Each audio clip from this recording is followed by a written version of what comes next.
बुलढाण्यामधून अतिशय मोठी धक्कादायक घटना समोर आलेली आहे। आई वडिलांना एकाच सरणावर अग्निडाव देण्यात आला। 9 वर्षाच्या प्राजक्ताला काहीच कळेना। हे पाहून सर्वांचे डोळे पाणावले। नेमकं प्रकरण काय घडलेलं आहे आणि कशामुळे ही घटना घडलेली आहे तर ते आपण या व्हिडिओमध्ये जाणून घेणार आहोत। जालना येथील अंबड चौफुलीवर झालेल्या एका भीषण अपघातात बुलढाणा जिल्ह्यातील चिखली तालुक्यातील करवंड येथील तरुण दाम्पत्याचा अपघाती मृत्यू झाला।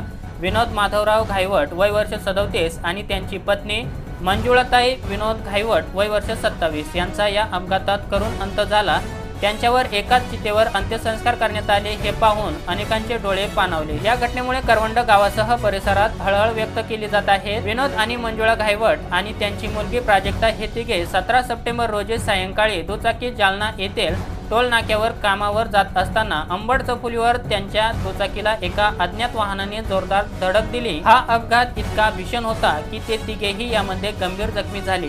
घटनेची माहिती मिळताच स्थानिकांनी तातडीने मदतकार्य सुरू केले आणि रुग्णवाहिकेला बोलावलं।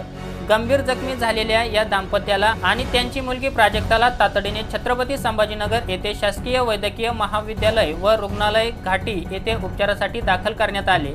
डॉक्टरांनी त्यांना वाचवण्याचा प्रयत्न केले, मात्र उपचारादरम्यान 20 सप्टेंबर रोजी सकाळी 10 ते 11 वाजेच्या सुमारास विनोद आणि मंजुळा यांची प्राणज्योत मालवली। सुदैवाने प्राजक्ता घायवट वय वर्ष 9 ही बचावली असून ती सुखरूप आहे। दरम्यान घायवट दाम्पत्याच्या निधनाची बातमी गावात पोहोचताच करवंड गावात शोककळा पसरली। दोघांचाही अकाली निधन झाल्याने संपूर्ण गाव हळहळलं होतं।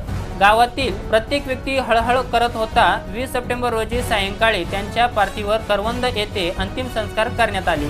पती पत्नीला एका सरणावर अग्नी देण्यात आला। यावेळी त्यांच्या 9 वर्षाच्या चिमुकलीला काय घडतं हेच काही कळत नव्हतं। या दुर्दैवी प्रसंगातून परिसरातील व मित्र परिवारातील सदस्य सावरण्याचा प्रयत्न करत होते, तर चिमुकली प्राजक्ताला मात्र नेमकं काय घडतंय हेच कळत नव्हतं।